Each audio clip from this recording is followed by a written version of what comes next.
Hello students, video शुरू करने से पहले प्लीज चैनल को लाइक, शेयर और सब्सक्राइब जरूर करें। एक इम्पॉर्टेंट इन्फॉर्मेशन, अगर आपको इस वीडियो के नोट्स चाहिए तो डिस्क्रिप्शन बॉक्स में दिया गया डाउनलोड लिंक चेक करें। Thank you. चलिए शुरू करते हैं। इस वीडियो में हम पढ़ेंगे BPC3 research methods in psychology के प्रीवियस ईयर क्वेश्चन और most important questions with answers.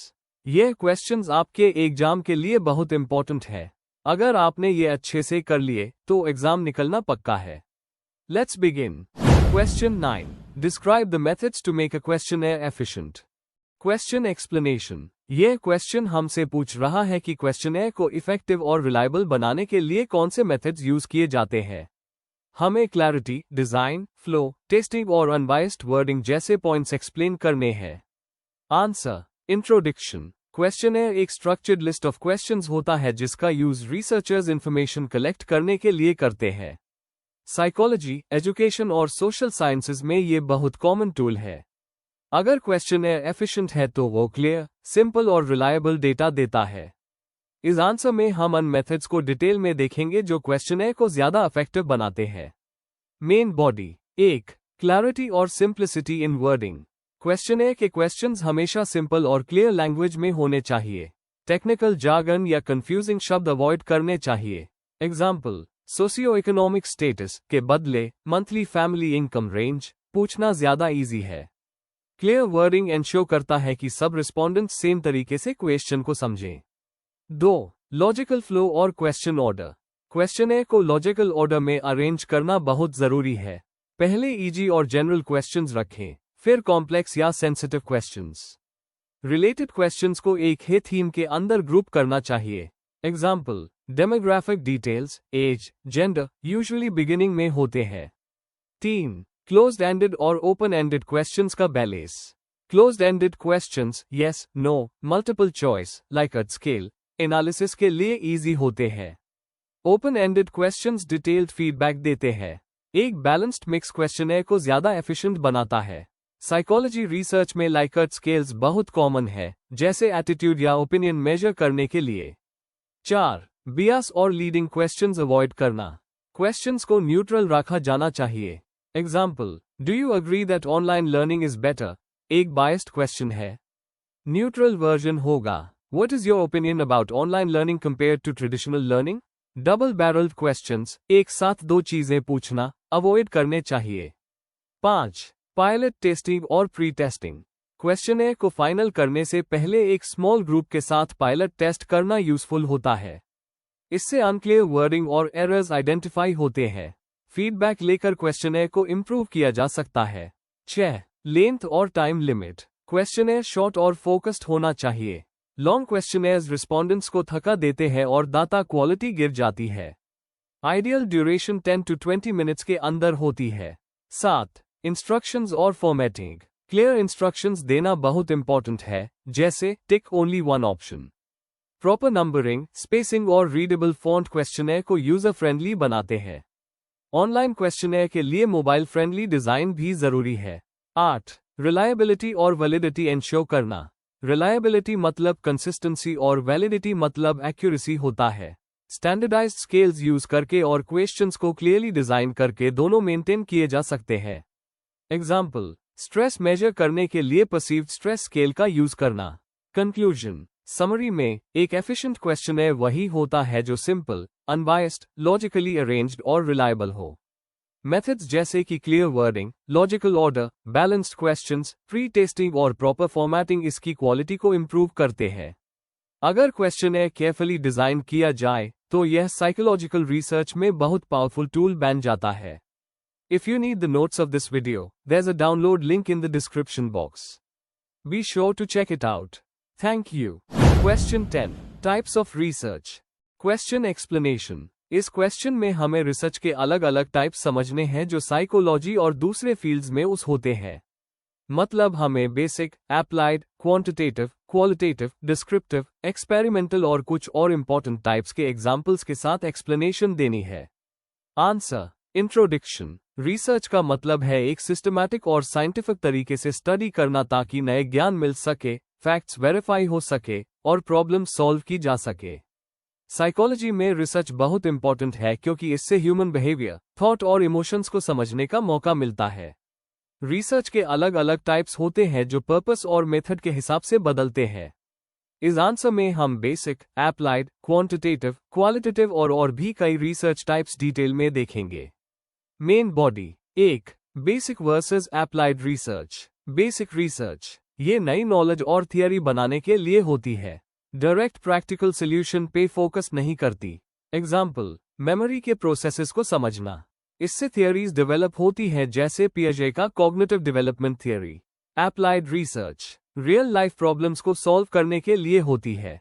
Example, anxiety treatment के लिए CBT टेक्निक का इस्तेमाल। एजुकेशन, हेल्थ और ऑर्गेनाइजेशंस में काफी यूजफुल।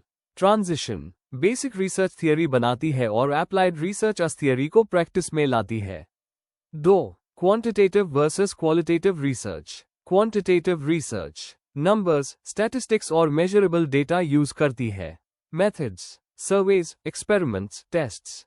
एग्जाम्पल, एग्जाम के पहले और बाद स्टूडेंट्स के स्ट्रेस लेवल मेजर करना। फायदा, ऑब्जेक्टिविटी और जनरलाइजेशन मिलता है। क्वालिटेटिव रिसर्च एक्सपीरियंसेस और मीनिंग्स पे फोकस करती है। Methods, interviews, case studies, observations. Example, cancer patients अपनी इमोशनल स्ट्रेस को कैसे हैंडल करते हैं। फायदा, डेप्थ और इंसाइट प्रोवाइड करती है। ट्रांजिशन क्वांटिटेटिव रिसर्च ब्रेथ देती है और qualitative research depth.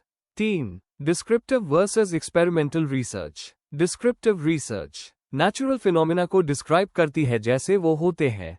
Example, classroom behaviour study करना। लिमिटेशन, कॉज इफेक्ट एस्टैब्लिश नहीं कर सकती। एक्सपेरिमेंटल रिसर्च वेरिएबल्स मैनिपुलेट करके कॉज इफेक्ट स्टडी करती है। एग्जाम्पल, स्लीप डेप्रिवेशन और मेमोरी रिकॉल का रिलेशन टेस्ट करना। Strength strong evidence of causality देती है। Transition descriptive research what is बताती है और experimental research why it happens दिखाती है। 4. दूसरे research types. Cross sectional versus longitudinal. Cross sectional एक टाइम पे डेटा कलेक्ट करती है। लॉन्गिट्यूडिनल लंबे टाइम तक सेम पार्टिसिपेंट्स को स्टडी करती है। Field versus laboratory research. Field research natural setting में होती है। लैब रिसर्च कंट्रोल्ड सेटिंग में होती है। एक्शन रिसर्च प्रैक्टिशनर्स अपने इमीडिएट प्रॉब्लम सॉल्व करने के लिए करते हैं। एग्जाम्पल, टीचर नए टीचिंग मेथड्स क्लास में ट्राई करता है। हिस्टोरिकल रिसर्च पास्ट रिकॉर्ड्स और डॉक्यूमेंट स्टडी करके ट्रेंड्स समझती है। एग्जाम्पल, इंटेलिजेंस टेस्टिंग का हिस्ट्री स्टडी करना। कंक्लूजन टू कंक्लूड रिसर्च के बहुत सारे टाइप्स हैं जो अलग अलग पर्पसेस सर्व करते हैं। बेसिक और एप्लाइड रिसर्च एक दूसरे को कॉम्प्लीमेंट करते हैं। क्वांटिटेटिव और क्वालिटेटिव दोनों अप्रोचेस इनसाइट्स देते हैं और डिस्क्रिप्टिव और एक्सपेरिमेंटल रिसर्च एक साथ ह्यूमन बिहेवियर को समझाती और एक्सप्लेन करती है। साइकोलॉजी में इनका कॉम्बिनेशन यूज करना बेस्ट होता है। If you need the notes of this video, there is a download link in the description box. Be sure to check it out. Thank you. Question 11. Table checklist in upper style. Question explanation. यह question आपसे पूछ रहा है कि research report में tables को APA American psychological association style के हिसाब से कैसे प्रेजेंट करना चाहिए। आपको फॉर्मेटिंग रूल्स, बेसिक एलिमेंट्स और चेकलिस्ट पॉइंट्स एक्सप्लेन करने हैं जो एक टेबल को क्लियर, कंसिस्टेंट और रीडर फ्रेंडली बनाते हैं। आंसर। इंट्रोडक्शन। रिसर्च रिपोर्ट में टेबल्स एक इंपॉर्टेंट टूल होते हैं जिसमें न्यूमेरिकल डाटा को सिंपल और ऑर्गेनाइज्ड फॉर्म में दिखाया जाता है।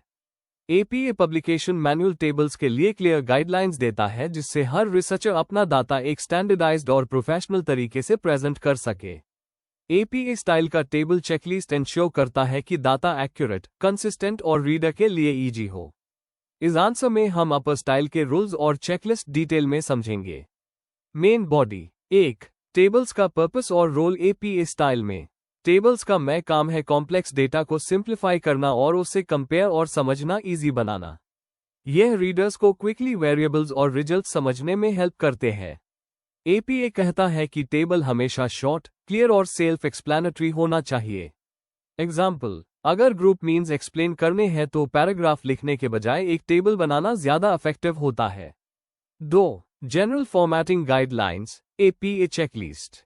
टेबल नंबर हर टेबल के ऊपर बोल्ड में लिखा होना चाहिए, जैसे टेबल 1। टाइटल नंबर के नीचे इटैलिसाइज्ड और शॉर्ट डिस्क्रिप्टिव टाइटल देना होता है। फ़ॉन्ट और spacing, times new Roman 12 point और डबल स्पेसिंग यूज करना होता है। अलाइनमेंट, नंबर्स डेसिमल पॉइंट पे अलाइन होने चाहिए और टेक्स्ट लेफ्ट अलाइंड होना चाहिए। बॉर्डर्स, सिर्फ ऊपर, नीचे और हेडिंग रो के बाद हॉरिजॉन्टल लाइंस यूज होती है। हेडिंग्स, कॉलम और रो हेडिंग्स क्लियर और शॉर्ट होने चाहिए सेंटेंस केस में। नोट्स सेक्शन, अगर एक्सप्लेनेशन देनी है तो टेबल के नीचे नोट लिखा जाता है, जनरल, स्पेसिफिक या probability note. 3. Checklist for accuracy और क्लैरिटी। रेलेवेंस चेक, सिर्फ वही डेटा इंक्लूड करें जो जरूरी है। कंप्लीटनेस चेक, हर कॉलम और रो सही लेबल किया हो। एक्यूरेसी चेक, नंबर्स, डेसिमल्स और यूनिट्स दोबारा चेक करें। कंसिस्टेंसी चेक, सेम स्टाइल अब्रीविएशंस और डेसिमल्स हर टेबल में उस करें। सेल्फ एक्सप्लेनेटरी, टेबल को देखकर रीडर को तुरंत समझ आ जाना चाहिए। अवॉइड रिडंडेंसी, जो डेटा टेक्स्ट में लिखा है उसको अननेसेसरी टेबल में रिपीट ना करें। एग्जाम्पल, अगर टेबल में मीन और एसडी दिया है तो टेक्स्ट में सिर्फ रिजल्ट समराइज करना चाहिए। 4.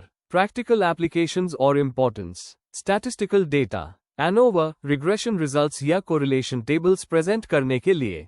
सर्वे डेटा, रिस्पॉन्सेज और फ्रीक्वेंसी समराइज करने के लिए। साइकोलॉजिकल टेस्टिंग, रिलायबिलिटी और फैक्टर एनालिसिस दिखाने के लिए। कंपैरिजंस, डिफरेंट ग्रुप्स या स्टडीज के रिजल्ट्स कंपेयर करने के लिए। क्यों इंपॉर्टेंट है? डाटा ज्यादा रीडेबल हो जाता है। रिसर्च स्टैंडर्डाइज्ड और प्रोफेशनल लगती है। एग्जाम्स और पब्लिकेशंस में फॉर्मेटिंग काफी मार्क्स और क्रेडिबिलिटी डिसाइड करती है। कंक्लूजन, अपर स्टाइल का टेबल चेकलिस्ट एक गाइडलाइन है जो इंश्योर करता है कि रिसर्च का डाटा क्लियर, प्रोफेशनल और स्टैंडर्डाइज्ड लगे। नंबरिंग, टाइटल्स, फॉर्मेटिंग और नोट्स के रूल्स फॉलो करके रिसर्चर अपना वर्क ज्यादा रीडेबल और ऑथेंटिक बना सकते हैं। टेबल्स से रिसर्च का क्वालिटी इंप्रूव होता है और फाइंडिंग्स ज्यादा इम्पैक्टफुल लगती है। If you need the notes of this video, there's a download link in the description box. Be sure to check it out. Thank you. Question 12. Definition and description of case study method. Question explanation. इस question में हमें case study method को define करना है और उसका detail description देना है। मतलब हमें बताना है कि ये मेथड क्या है, कैसे उस होता है, इसके फीचर्स, स्टेप्स और एडवांटेजेस डिसएडवांटेजेस क्या होते हैं। Answer, introduction. Case study method एक पुराना और पॉपुलर रिसर्च मेथड है जो साइकोलॉजी और सोशल साइंसेज में उस होता है। इसमें किसी एक इंडिविजुअल, ग्रुप, इवेंट या कम्युनिटी का डिटेल्ड और डीप स्टडी किया जाता है। इस मेथड से हमें वो इंसाइट्स मिलते हैं जो एक्सपेरिमेंट्स या सर्वे से पॉसिबल नहीं होते। सिगमंड फ्रॉइड ने अपने साइकोएनालिटिक थ्योरीज बनाने के लिए कई केस स्टडीज की थी, जैसे कि लिटिल हैंड्स का case. Main body. 1. Meaning and definition of case study method. Case study का मतलब है किसी एक केस का इंटेंसिव और सिस्टमैटिक स्टडी करना। यिन 1984 के अकॉर्डिंग केस स्टडी एक एम्पिरिकल इंक्वायरी है जो किसी फिनोमेनन को उसके रियल लाइफ कॉन्टेक्स्ट में समझने की कोशिश करती है। साइकोलॉजी में ये केस एक इंडिविजुअल पेशेंट, फैमिली, छोटा ग्रुप, इंस्टीट्यूशन या कोई इवेंट, जैसे ट्रॉमा या एडिक्शन, हो सकता है। की पॉइंट्स। डेप्थ को ज्यादा इंपॉर्टेंस देता है, ब्रेथ को नहीं। मल्टीपल सोर्सेज यूज करता है जैसे इंटरव्यू, डॉक्यूमेंट्स, ऑब्जर्वेशन। एक होलिस्टिक पिक्चर देता है, ना कि fragmented data. 2. Features of case study method. Intensive investigation, एक ही यूनिट पर डीप फोकस। क्वालिटेटिव नेचर, ज्यादातर डिस्क्रिप्टिव डेटा होता है। कंटेक्सचुअल एनालिसिस, नेचुरल सेटिंग में स्टडी होता है।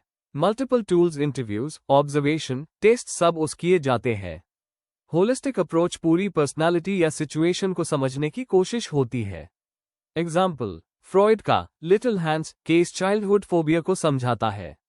3. Steps, procedure in case study method. Case का सिलेक्शन, एक रेलेवेंट केस चूज करना। Example, rare disorder patient. Background information, family, education, health और एनवायरनमेंट का डाटा लेना। Data collection, interviews, diaries, medical records, tests, observation से data लेना। Analysis और interpretation, data को ऑर्गेनाइज करना और थियरीज से लिंक करना। रिपोर्ट राइटिंग, फाइंडिंग्स को सिस्टमैटिकली लिखना। एग्जाम्पल, पियाजे ने अपने बच्चों पर केस स्टडीज करके कॉग्निटिव डेवलपमेंट स्टेजेस समझे। 4. Merits and limitations of case study method. Merits, rich और डिटेल्ड डेटा प्रोवाइड करता है। थियरीज और हाइपोथेसिस बनाने में हेल्प करता है। रेयर केसेस को स्टडी करने के लिए यूजफुल है। रियल लाइफ इंसाइट्स देता है। लिमिटेशंस, जनरलाइज करना मुश्किल है क्योंकि एक केस पे फोकस होता है।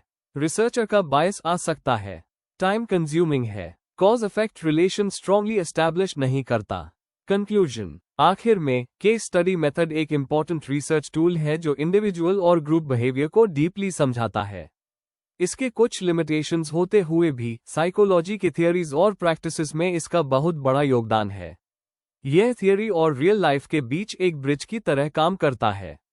Before we end, please like, share and subscribe the channel for more such study materials and one important information अगर आपको नोट्स चाहिए तो डिस्क्रिप्शन बॉक्स में डाउनलोड लिंक दिया हुआ है, जरूर चेक करें। Thank you.